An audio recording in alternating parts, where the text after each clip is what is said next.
ಕೆಲವರು ಹೋಳಿಗೆ ಮಾಡಲಿಕ್ಕೆ ನಮಗೆ 4 ರಿಂದ 5 ಗಂಟೆ ಬೇಕು ಅಂತ ಹೇಳ್ತಾರೆ. ಬಟ್ ನಾನು ಇವತ್ತು ಹೇಳುವಂಥ ಈ ಟಿಪ್ಸನ್ನು ಫಾಲೋ ಮಾಡಿ ನೀವು ಹೋಳಿಗೆ ಹಿಟ್ಟನ್ನು ರೆಡಿ ಮಾಡಿಕೊಂಡ್ರೆ ಬರೀ 10 ನಿಮಿಷದಲ್ಲಿ ನಾವು ಒಬ್ಬಟ್ಟನ್ನು ಅಥವಾ ರುಚಿಯಾದ ಹೋಳಿಗೆಯನ್ನು ಮಾಡ್ಬೋದು.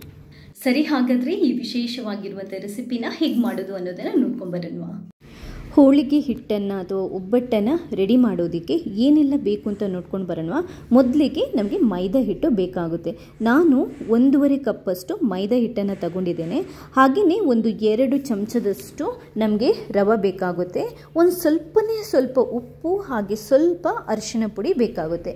ಅರಿಶಿಣ ಪುಡಿಯನ್ನು ನಾವು ಹಾಕ್ಕೊಳ್ಳೋದು ಕಲರ್ ಚೆನ್ನಾಗಿ ಬರಲಿ ಅಂತ. ಹಾಗೆಯೇ ಸ್ವಲ್ಪ ನಮಗೆ ಕುಕ್ಕಿಂಗ್ ಆಯಿಲ್ ಬೇಕಾಗುತ್ತೆ. ನಾನು ಕೋಕೋನಟ್ ಆಯಿಲನ್ನು ತಗೊಂಡಿದ್ದೇನೆ. ಮೊದಲಿಗೆ ಹಿಟ್ಟನ್ನು ಒಂದು ಕ್ಲೀನಾಗಿರುವಂತಹ ಪಾತ್ರೆಗೆ ಹಾಕ್ಕೊಳ್ಳಿ.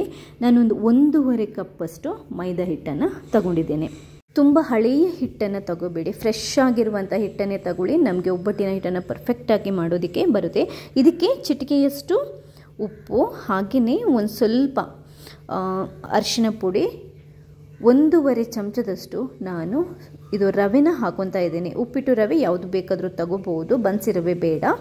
ಹಾಕ್ಕೊಂಡು ಫಸ್ಟ್ ಒಂದ್ಸರಿ ನೀಟಾಗಿ ಮಿಕ್ಸ್ ಮಾಡ್ಕೊಳ್ಳಿ.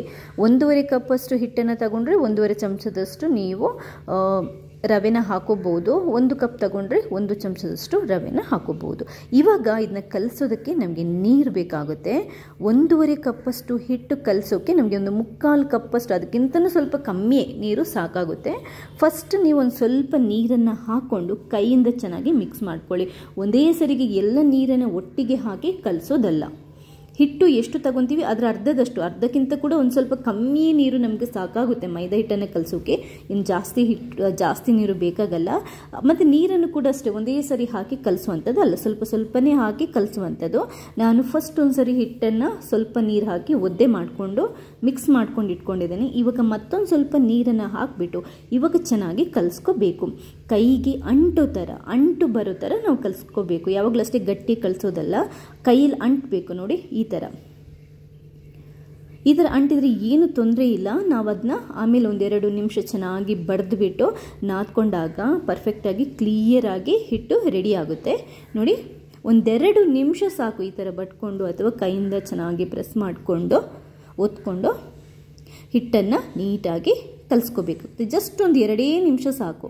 ನೋಡಿ ಈಗ ಫಸ್ಟ್ ಅಂಟೋ ಥರ ಇದೆಯಲ್ವಾ. ಈಗ ಇದಕ್ಕೆ ಇನ್ನೊಂದು ಸಿಂಪಲ್ ಟಿಪ್ಸನ್ನು ಹೇಳ್ತಾ ಇದ್ದೇನೆ. 1-2 ಚಮಚದಷ್ಟು ಕುಕ್ಕಿಂಗ್ ಆಯಿಲನ್ನು ಹಾಕ್ಕೊಳ್ಳಿ. ಕುಕ್ಕಿಂಗ್ ಆಯಿಲನ್ನು ಹಾಕ್ಕೊಂಡು ನೀಟಾಗಿ ಕೈಯಿಂದ ಕಲಿಸ್ಕೊಳ್ಳಿ.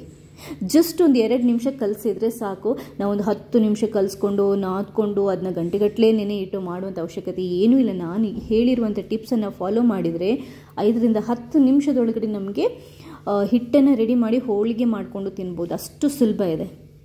ನೀಟಾಗಿ ಇನ್ನೊಂದು ಸರಿ ಇದನ್ನ ಬೇಕಾದರೆ 1-2 ನಿಮಿಷ ಈ ಥರ ಬಡಿದ್ಬಿಟ್ಟು ರೆಡಿ ಮಾಡ್ಕೊಳ್ಳಿ. ಆಯಿಲ್ ಹಾಕೊಂಡ ನಂತರ ಕೂಡ ನೋಡಿ ಎಷ್ಟು ನೀಟಾಗಿ ಹಿಟ್ಟು ರೆಡಿಯಾಗಿದೆ ಅಂತ. ನೀವು ಕನಕನ್ನು ಈ ಥರ ರೆಡಿ ಮಾಡಿಬಿಟ್ರೆ ಹೋಳಿಗೆನ ರೆಡಿ ಮಾಡೋದು ಕಷ್ಟದ ಕೆಲಸನೇ ಅಲ್ಲ. ಕೆಲವರಿಗೆ ಹೋಳಿಗೆ ಮಾಡುವಾಗ ಹೂರಣ ಎಲ್ಲ ಹೊರಗಡೆ ಬರುತ್ತೆ, ಹೋಳಿಗೆ ಕಟ್ಟಾಗುತ್ತೆ ಅಂತ ಎಲ್ಲ ಹೇಳ್ತಾರಲ್ವಾ. ಅದಕ್ಕೋಸ್ಕರ ನೀವು ನಾನು ಹೇಳಿರುವಂಥ ಈ ಟಿಪ್ಸನ್ನು ಫಾಲೋ ಮಾಡಿದರೆ ಆ ಥರ ಪ್ರಾಬ್ಲಮ್ ಏನೂ ಆಗಲ್ಲ. ಸೂಪರಾಗಿ ನೀಟಾಗಿ ನಾವು ಹೋಳಿಗೆನ ಮಾಡ್ಕೋಬೋದು. ನೋಡಿ ಕೈಯಿಂದ ಈ ಥರ ನಾವು ಎಳೆದ್ರೆ ಇದೆಯಲ್ವ, ಅದು ರಬ್ಬರ್ ಥರ ಬರಬೇಕು. ಹಿಟ್ಟು ಕಲಿಸುವಾಗಲೇ ನಾವು ಈ ಥರ ಕಲಿಸ್ಕೊಂಡ್ರೆ, ನಾದ್ಕೊಂಡು ರೆಡಿ ಮಾಡಿಕೊಂಡ್ರೆ ಇದನ್ನ ನಾವು ಗಂಟೆಗಟ್ಟಲೆ ನೆನೆ ಇಡುವಂಥ ಅವಶ್ಯಕತೆಯೇ ಇಲ್ಲ. ನೋಡಿ ಈ ಥರ ಬರಬೇಕು, ಕಟ್ಟಾಗಬಾರ್ದು. ಈ ಥರ ಎಳೆಯುವಾಗ ಕಟ್ಟಾಗಬಾರ್ದು. ನೀವು ಎಳೆಯುವಾಗ ಕಟ್ಟಾಯಿತು ಅಂತಂದರೆ ನಿಮ್ಮ ಹಿಟ್ಟು ಕರೆಕ್ಟಾಗಿ ರೆಡಿ ಆಗಿಲ್ಲ ಅಂತ ಅರ್ಥ.